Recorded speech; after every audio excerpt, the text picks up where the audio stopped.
Good morning, everyone, and welcome to today's webinar and online training session. We have a very exciting topic to discuss today, going over Synology's Mail Plus solution and how to host your own mail server. My name is Amir Nasser, and I am a Senior Consultant and Managing Director at Pentagon Networks. I have been working with Synology Solutions since 2013, and my company is one of Synology's key UK Mail Plus resellers. So without further ado, let's jump in. Next slide. On today's agenda, we will be covering three main sections and then have a question and answer session at the end. If you have any questions, please put them in the Q&A section and not in the chat. That way we can get back to you later on if we do not get a chance to go through your Q&A. We can reach out to you afterwards. We are going to first take a look at why you would want to go with an on-premise solution versus a third-party cloud-based solution that is hosted by another organization for you. We will then move on to looking at a few of the advanced features within Mail Plus that will be useful for any mail admin or business user utilizing this mail system. Just following on to a question I got asked before we began, yes, this can apply to home users as well, but you just won't need to make use of all the functionality we'll be demonstrating today. But yes, absolutely, this can be applied to home users. We're then going to take a look at the deployment options and necessary considerations involved in making the right decision for you and your business. Because mail server solutions are unique to your business, we want to make sure that we find the best bespoke solution that fits your needs. So, on-premise versus cloud-based third-party solutions is owning or renting a mail solution respectively. So let us find the correct decision for you and your small to medium business's needs.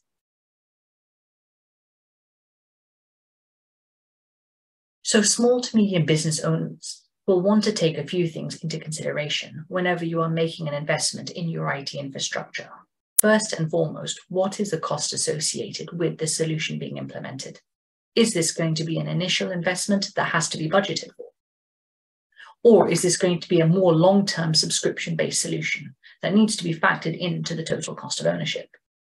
On-premise solutions will typically have a higher upfront cost, but a low ongoing cost, whereas cloud-based solutions will typically have a low upfront cost, but a higher ongoing recurring cost to your business. Next, is the solution going to be able to shift and scale with your business as it grows? Because a small business owner, this is your ultimate goal, to grow your business organically and make sure your IT and mail solution needs follow along accordingly as your business gains success within your chosen industry. Next, you will need to consider the deployment challenges that might be associated with an on-premise versus a cloud-based solution, as this is going to be some configuration effort, ongoing maintenance and support that you are going to have to be comfortable with making yourself. For example, as an accountant, you may not be an expert in IT infrastructure or managing a mail server, but have no fear, that is where we are here to help. So you can still use Mail Plus in this situation, but we would urge you to partner with a Synology registered reseller, details to be found at the end of this talk. Next, you also have to consider the functionality associated with the mail solution. You need to have the right management and security features to be able to take care and safeguard your mail solution, as it needs to integrate with different services that you use and need to run your business effectively. And in terms of users' functions, it needs to actually meet your users' needs whenever they're sending out those emails during the day and receiving, of course. It is also ideal that the whole solution needs to have a fairly short learning curve for your users so that they can hit the ground running whenever you get your mail solution deployed. Okay, let's go to the next slide. Now, with respect to the marketed solutions available today, there are essentially two main options whenever you are looking to deploy a mail server. First and foremost is a cloud-based solution. And that's really just a third-party managing a subscription service for your organization. An example of said providers offering such a solution would be Google Workspace, formerly G Suite, and Microsoft Office 365. On the other hand, you have self-hosted solutions like Synology Mail Plus and Microsoft Exchange. These solutions entail deploying all hardware and software accordingly and managing the supporting and supporting the system down the line. Let's move on to our next slide. Okay, so let's take a look at now our pros and cons of email cloud-based solutions. I think we can all agree that some of the pros of a cloud-based mail solution are the low upfront investment in both cost and associated with time with the deployment. On the personal email side of things, I think we've all created a cloud-based email account such as Gmail. We know how easy it is to set up the account, and likewise, for a small business, it's going to be a bit harder than setting up a personal email account, but it's definitely not rocket science. On top of that, the cloud-based solutions are very easily scalable. We know that if you are going with a cloud-based solution with one of the major tech providers, then they typically have a large data center at their disposal that can scale out in both capacity and bandwidth for your small businesses to meet their email needs. Sure, I should say to meet your email needs. On top of that, there's almost no hardware to support on the server side of things whenever you're going with a cloud-based email solution. Because your mail servers are hosted in the cloud, the only thing you need to support is the endpoint PCs, where you and your users are going to be emailing from. So let's jump over to the cons side now. And what are the cons? So there are expensive ongoing fees associated with ongoing cloud-based solutions. Because of this, bear in mind that there are subscriptions that incur charges every day that your employees are utilizing their email accounts. You and your business are getting charged, even when they're not in use, let's say over Christmas or when an employee is on holiday. On top of that, there is limited functionality within cloud-based solutions, as they are meant to be generalized solutions to meet the needs of the many different organizations who use them. So if your business needs to customize anything, it's likely that you will be locked out from doing so. So to coin a phrase from Commander Spock, when it comes to cloud solutions, the needs of the many outweigh the needs of the few. So let us hope, if you are using a cloud solution, that you reside within the many. Hopefully that is it with the Star Trek references, but we'll have to see. One thing I find people don't realize when implementing a cloud solution is that even though you don't have to manage the hardware of the servers, there is still a certain degree of management required to control the mail server instance. So it is configured to your needs and meets the industry best practices and GDPR. This implementation will usually come at a cost if done by a professional. On top of that, by hosting all mail servers in the cloud, you've lost all your data privacy and ownership of that data. Let's jump over to the next slide. So now actually that's something we'll get back immediately whenever you go with the Synology Mail Plus or another on-premise solution. You get the complete state of privacy because you have complete self-governance of that data when you're hosting your own mail server. Furthermore, there's an immense cost benefit because the upfront investment is a sunk cost. So you're not going to be charged on an ongoing basis for utilizing your mail server.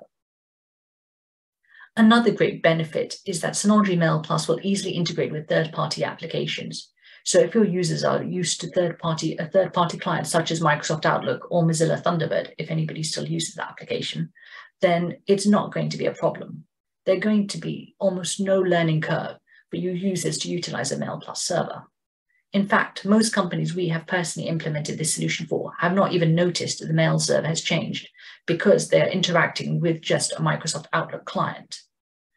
Just on the back end now, Synology Mail Plus is supporting that mail solution. We do also find that when users are utilizing a Mail Plus solution, they do normally find their emails a lot faster and more responsive. We'll explain further into that a little bit later. I think it's time we get down to some pricing now.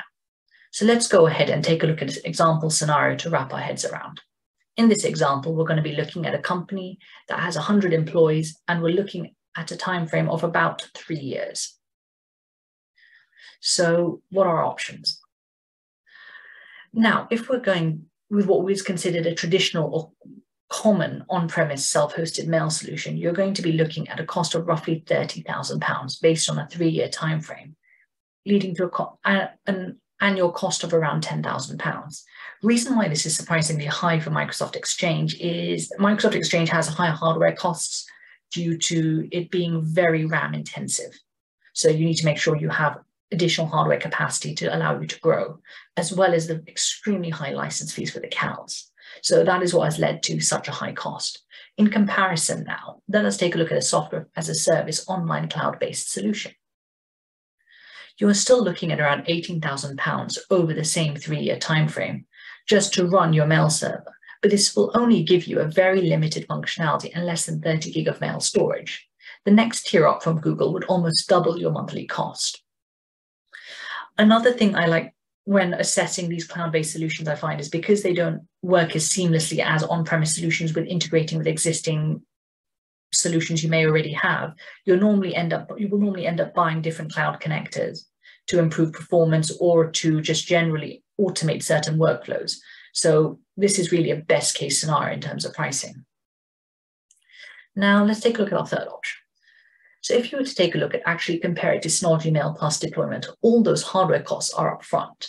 You make an initial investment, and in the end, you actually save around 77% if you actually look at the total cost of ownership for the entire solution, making Mail Plus simply one of the most cost-effective ways to host your own mail server. Whilst we're on this page, let us consider the ancillary costs as well of having which is primarily would be your internet connection. If you're relying on a cloud-based solution such as Gmail, all your data is in the cloud, putting undue pressure on the internet line, which may cause your internet to bottleneck and slow down, leading you to spend more and more money on expensive internet solutions.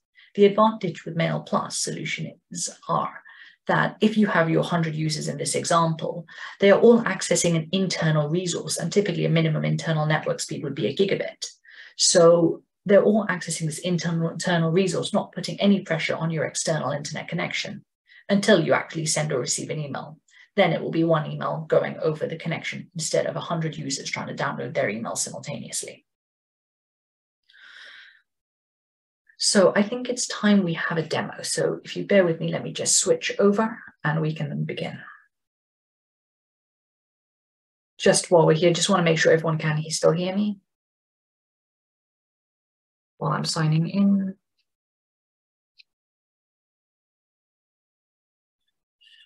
Okay. Perfect, thank you. All right, let's reshare my screen. Okay, can everybody see my screen? Perfect. Okay, so we've basically set up a Synology Mail Plus instance in VDSM.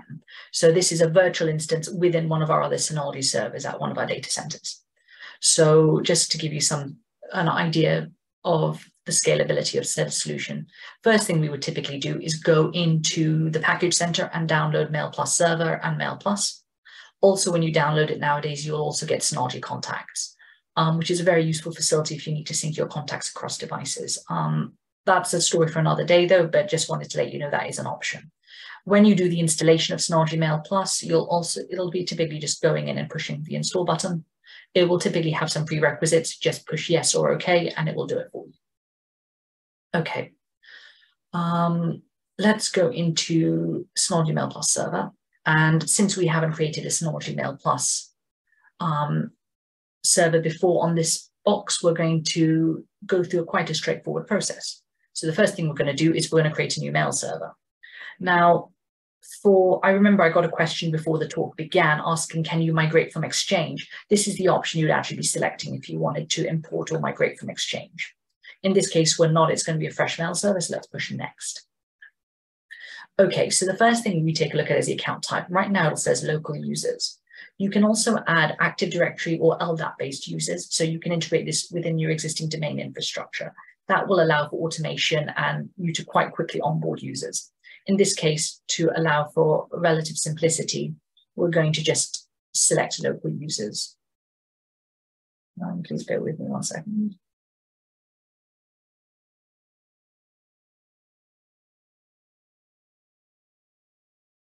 Someone's just mentioned, have we not considered some of the additional costs for an on-prem solution such as UPSs, data backup solutions? Yes, but that is a very relative based on the size of your operation. And even if we were to consider those costs, it would still be much cheaper than a cloud-based solution, as well as we typically say you should expect a minimum 5 years from your hardware. So if I was to take the cost of running over 5 years, the cloud solution gets more expensive, the on-prem solutions get cheaper, still making them the better solution. Sorry, we'll jump back into the talk. Okay, so we've then got to type in our domain name. So we're just going to call this, I don't know, let's say synologyweb.com. Now, I do not own this domain, so please do not email it because I have no idea where it's going to go. As you can see here, your hostname and FQDN are automatically pre-populated. Something to note when you're going through the setup process is before you begin, it's best to set up an MX record and A record with your domain registrar just to make sure everything runs smoothly and they know where to point your emails to. Once you've done that, you're going to push next. But as you can see, one last thing, the network interface again was auto-populated. If you have multiple network interfaces connected, you'll have to select one. In this case, we have only one, making it a bit easier. You can also save it to a different volume if you wish, but again, we only have one volume in this instance. You then push next. It will validate the information you've entered, and then you just push apply, and it will basically go through and set up all those settings for you. As this is now creating in the background, we'll just leave that running, but effectively what will happen is it will go through and it will configure all the basic settings for you, set up all the kind of key prerequisites you need, and then just your account will go live. So let's just watch that for a minute. Also gives me an opportunity to drink some water before we continue.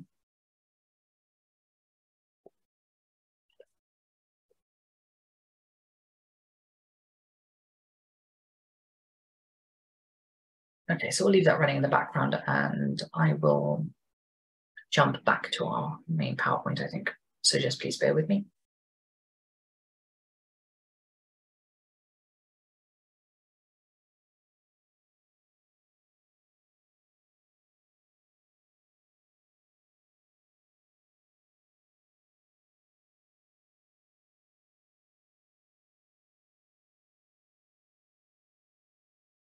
Okay. Let's share screen again.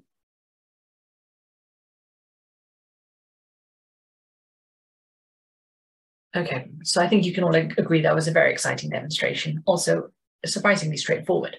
When configuring things like Microsoft Exchange, the list of prerequisites are as long as my arm.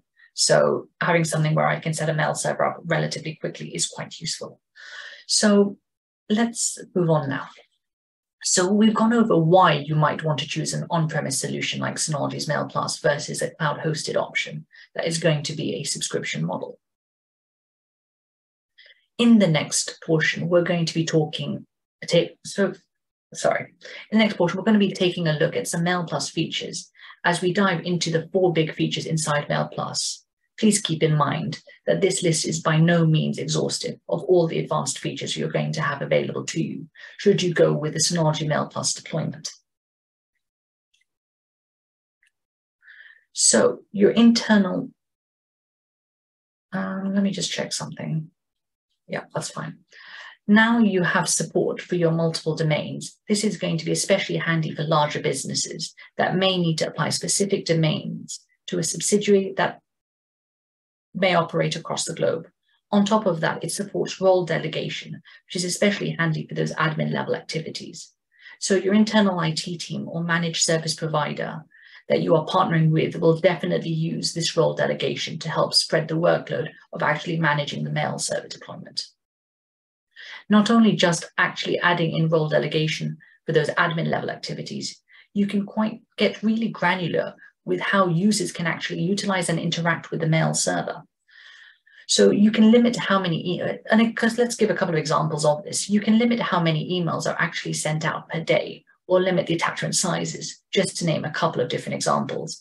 One frustration I used to have with Gmail is if I needed to send a small attachment of, let's say, a tiny video, sometimes it is over 25 megabytes, and I would run into a bottleneck quite quickly with Gmail not allowing me to send it. Since we deployed a Mail Plus solution, we have complete control over the attachment size, and I've actually managed to increase the attachment size without any stability issues to 100 megabytes. So any internal users can email larger files to themselves, and anyone who can accept larger emails can take them. So we are never rejecting emails that are too large. We can always ingest them. So just another quick advantage that we found over Gmail. MailPlus also supports granular search. You can search for specific emails from specific people within a specific date range, and then you can report on or even export emails. And if necessary, you can delete them from your system if there are any privacy concerns. This export facility is especially useful if your firm is hit with a DSAR under the General Data Protection Regulation, or GDPR for short. It prevents you having to go through every mailbox one by one.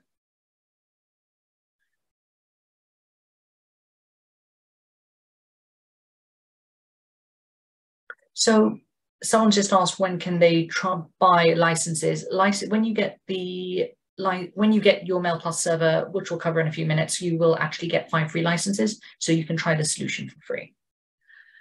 In terms of buying them, you can contact us or Synology Sales to make a purchase of the licenses, and then we can facilitate that for you. Okay, let's try and go to the next slide. Okay, now on the topic of multiple domain support. Again, this is going to be great to set up those different domains for those subsidiaries or group companies.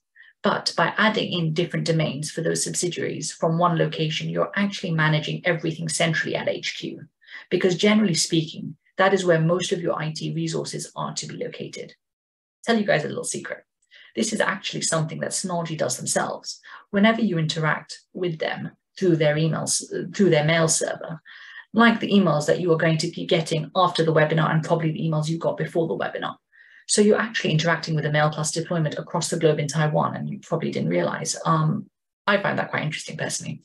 Speaking of emails from Synology, I've been told to remind you guys that you have been enrolled in a prize draw to win a WRX 560, and the winner will be emailed after the webinar. Good luck, everyone. I know I'm very excited, but I don't think I'm going to win, so I hope one of you guys win and enjoy it. Okay, let's move on to our next slide.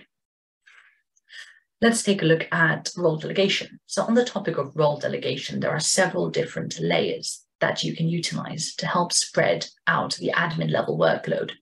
At the top, you have your super admins, and they are going to be the server level management accounts.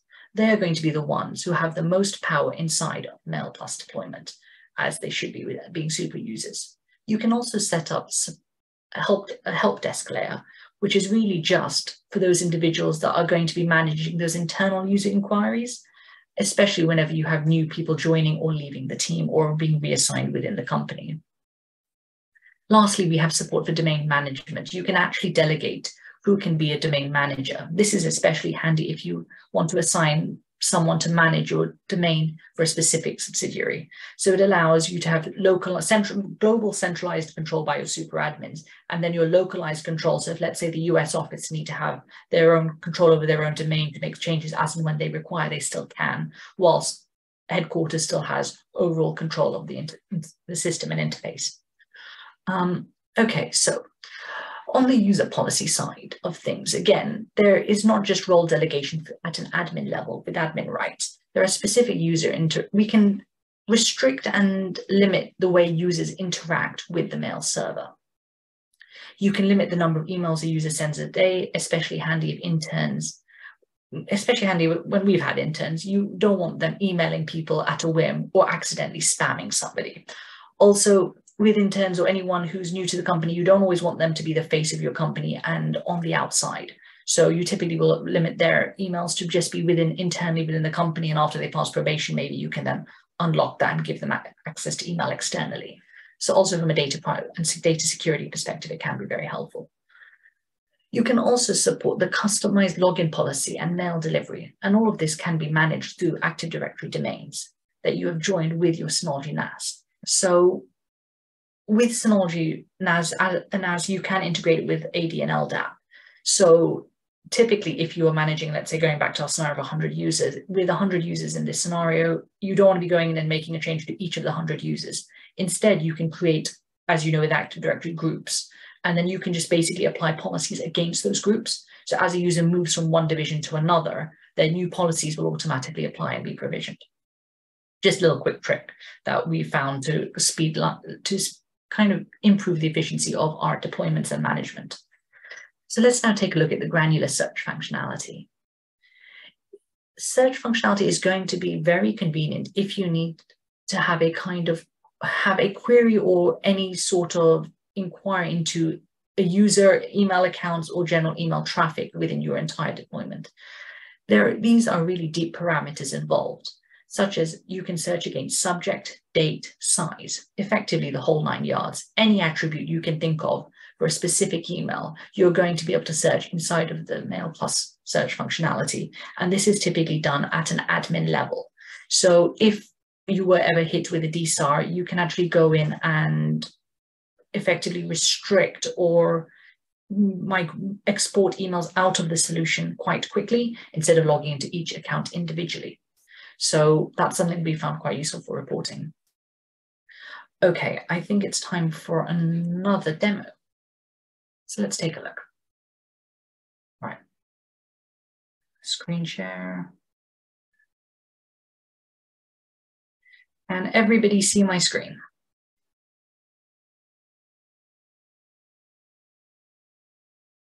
Thank you. Okay, brilliant. Let's take a look. So just after we've finished the demo, a previous demo, in the background, this finished setting up. So we deployed our basic settings, our service settings, SMTP, IMAP and POP, and domain settings. So let's hit finish.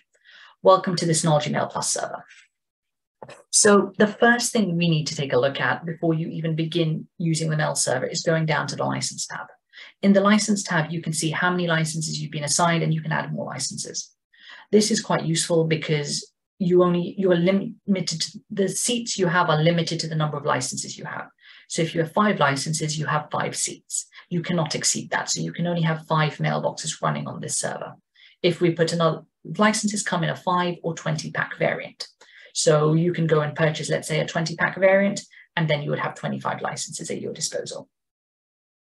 Once you've added your licenses, the next step would be to jump into the accounts tab.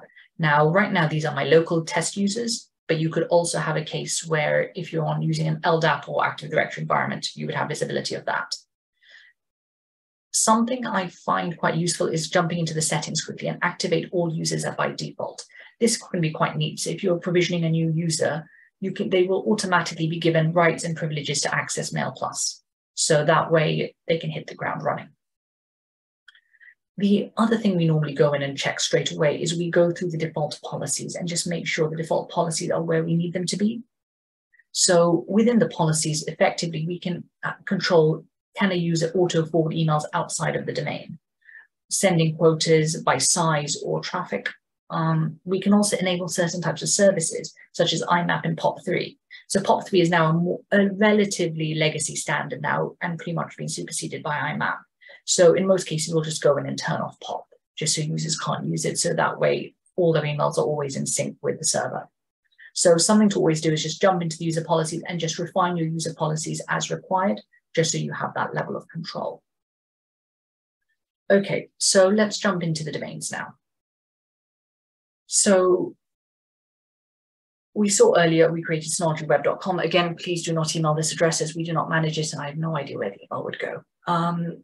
I can jump in quickly and I can see the general details. I can fill in a description if I wish. We have access to our listed users. As you can see, all my users are deactivated. So nobody can receive emails right now. So I'm just going to go into my license tab and then account. And I'm going to give Amir and I'm going to give Bob privileges. The other thing I can do, which is quite useful, is I can go into groups and I can activate by groups. So everybody within a specific group will get privileges, such as if I was to enable users and push apply, then all of a sudden, all my users would be activated and I could untick this. Okay, so now we can add going back to our multi-domain support, we can add a second domain quite easily. So we're just going to call this one, I don't know, synologyweb2.com. Again, we don't manage this email address, so please don't email it. Test, and let's just push next. Once you push next, once you're already within the mail server, it will present you some options for adding user accounts. So I'm going to say I want to make sure Bob is in this group. So we're just going to add Bob. His email address has been created and push done. It is that simple. You can then access the account, and you can then effectively set up your aliases. Auto blind copy, especially useful for managers if they want to see what emails are coming out of the domain. You can impose those usage limits we discussed earlier at a global level here for the domain, or we can set up your disclaimers to alert you when an external email has come in. You've all seen those red banners, or notifying users that when the email goes out, that the email has been scanned for viruses. You have your typical mail delivery options where you can then start tweaking the different settings, such as how many mail hops you have, the size of emails you're going to authorize, your delivery settings. If you need to use an SMTP relay, that can be done through here, as well as the various security options within the MailPlus solution, supporting SPF, DKIM, DMARC, white and blacklisting, and various others. So compared with a cloud solution such as Gmail, where they will choose their own blacklisting procedures, protocols, and facilities, within MailPlus, we can go and effectively make those granular changes. So we have had cases where some users are receiving emails that are being blocked, but when we're in MailPlus, we can go in and say, well, actually, we want to whitelist these domains, even if they do come in or are treated as spam. Your services tab allows you to control the different services, port numbers, protocols, and especially if we want to turn off POP, we could do that here. So your security tab has your anti-spam, antivirus, which is very useful. So you can have the email screened before they even hit the mail server, so you know they're clean by the time they reach the client. You can have content scans. You can then replace URLs if you want to with text, just to make sure you are protecting yourself. Your queue is pretty straightforward. Auditing we'll come to a bit later on. So within your account tab now, you have your access to your groups, your settings, but this is which can be quite useful, is your delegation. This is where you can assign users certain access rights, such as if you need them to be a domain administrator, monitor users, or anything like that, we can go in. Now, instead of manually configuring all these settings, you actually have some profiles to make your life easier. So if they're just a domain manager, you'll see that all the domain boxes have been ticked, but nothing else. So that gives you that ability to go in and set those individual rights per users. Sorry, for domain administrators, whatever they may be. Typically for a super user, you would want your system administrator. Also for those of you who like to work with colors, just because it makes life a lot easier, I find, that you can also color code everything as you wish. So you could, for example, have your system administrators as green, your domain assistants as pink, or whatever you wish. So at least from a bird's eye view, you can see straight away what it is before you have to even read anything. You can then play with your user policies, and this is where you can create policies, let's say, for your interns. So if I set a policy for an intern, I can now disable auto forwarding. So let's say yes, and I can go in and I can say, what else could where is the option I'm looking for? Send mails internally only. I could say yes, they can now only send internal emails. And then I can detect, say, Bob is an intern, and apply the policy to Bob. So that is a rough look at your role delegation within the admin for admins as well as your users. We're just going to save. So what this will do now is it'll go in and apply these settings to the user and auto-propagate, which does make life a lot easier.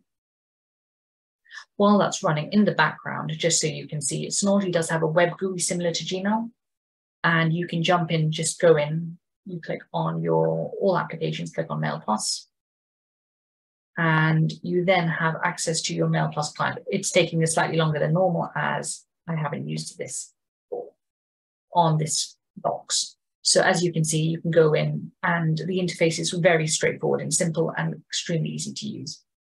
The final thing I'll just quickly touch on is your auditing. So all emails inbound and outbound will be covered in your audit logs, as well as you'll have the ability to go through your mail search facility. So it's just going to quickly analyze whatever's on, and we're going to, right, and we can go in, and now these are the different fields you've got. The sender, recipient, subject, keyword, mail size, and date.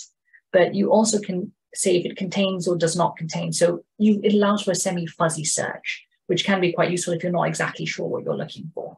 You know, you're looking for a contract that was sent around a certain date for time frame, and you know roughly what domain it was sent from, but you don't know anything more than that.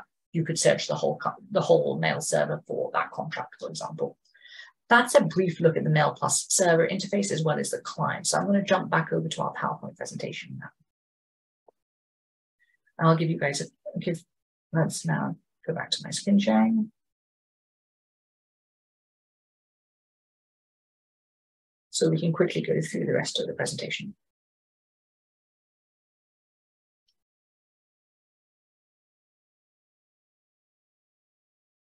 So we've gone over some of those great Mail Plus features, and in the next section, we're going to be taking a look at those deployment tips and some things we want to consider before implementing Mail Plus.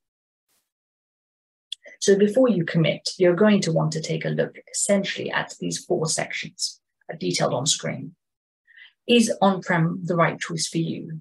Do you want to have do you want to be hosted in the cloud, or do you want to be hosting it yourself on your own hardware? If you're going to be hosting it on your own hardware, you're going to want to make sure you have a full redundancy plan, both at a software and hardware level, as well as you're going to need to have a backup should a disaster strike your system. Especially if you do not have an IT team, we recommend you liaise with Synology Sales, and they can help you find a Synology Mail Plus partner to support you in your endeavor. So who is Mail Plus good for? A good solution for, I should say. Let's take an example organization that would be perfect for a Mail Plus deployment. These organizations would require complete data ownership of their email server due to either internal company policy or just to stay compliant in their specific industry. The perfect organization for Mail Plus is also going to have an IT team or a Synology partner such as us on staff and available to support for anything that might happen to the mail server. Because keep in mind, the mail server is going to be the main way you interact with your clients and the outside world. Lastly, the organization understands security and monitoring, data protection best practices for the mail server. The good thing about Mail Plus solution is how cost effective it is and how easily it can be scaled to your needs. But some of you may be thinking you do not want to host a Mail Plus solution yourself for whatever reason. Then I'm happy to inform you that there is another solution that we can offer, where we can host a Synology Mail Plus solution for you at Pentagon Networks. So let's take a look at redundancy and some of the best practices to take here. When it comes to redundancy, there are 2 aspects to look at. One is a software redundancy, which is a mail server HA, or what we call Mail Plus HA solution. That is a fully software solution to handle your failover. The other thing that we normally recommend is you keep a cold spare drive. This is as all hard drives and SSDs do typically have a specified lifespan, and it's inevitable at one day it is going to fail. So having a cold spare on hand can easily help you rebuild a RAID array that has gone to a critical status. Next slide.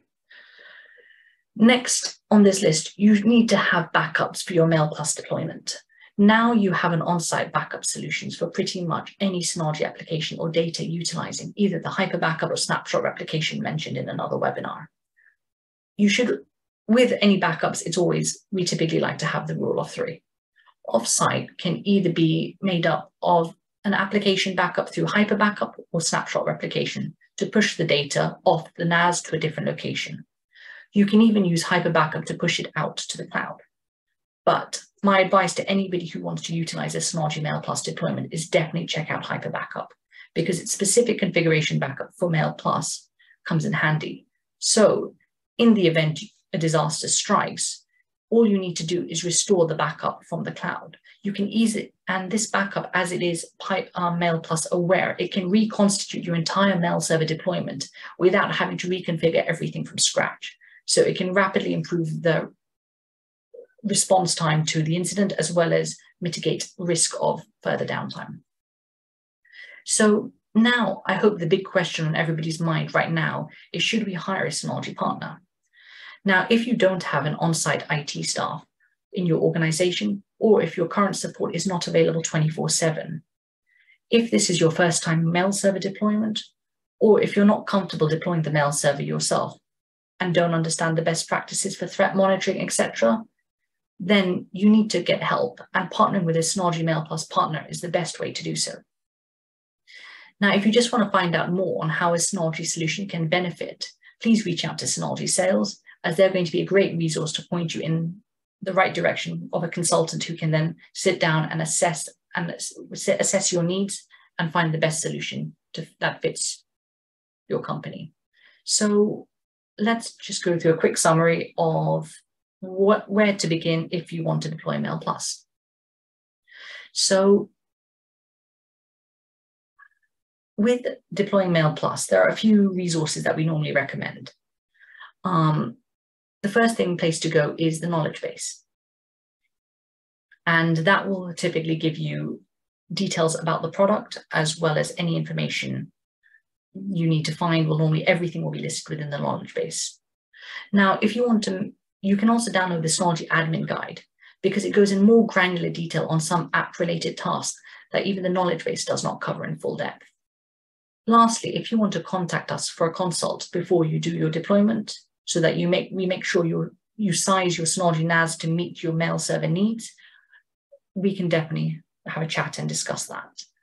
Now, after you've successfully deployed your Synology Mail Plus solution, in the event a disaster strikes or you have an issue with the solution, you can always reach out to Synology support, and they're there to help you if the need arises. If that does happen, please log a ticket with the support department, and I'm sure they will get back to you as soon as possible. Next, when looking at purchasing Synology hardware, please look at the where to buy section on the Synology website. This is going to have a great list of resellers to pick from to assist you with your hardware acquisition. Thank you for listening, and I will now open up the floor to any questions, so please put them in the Q&A section. I would also like to thank Chad, the Managing Director of Synology, and the Synology Sales and Marketing Department for facilitating this talk today.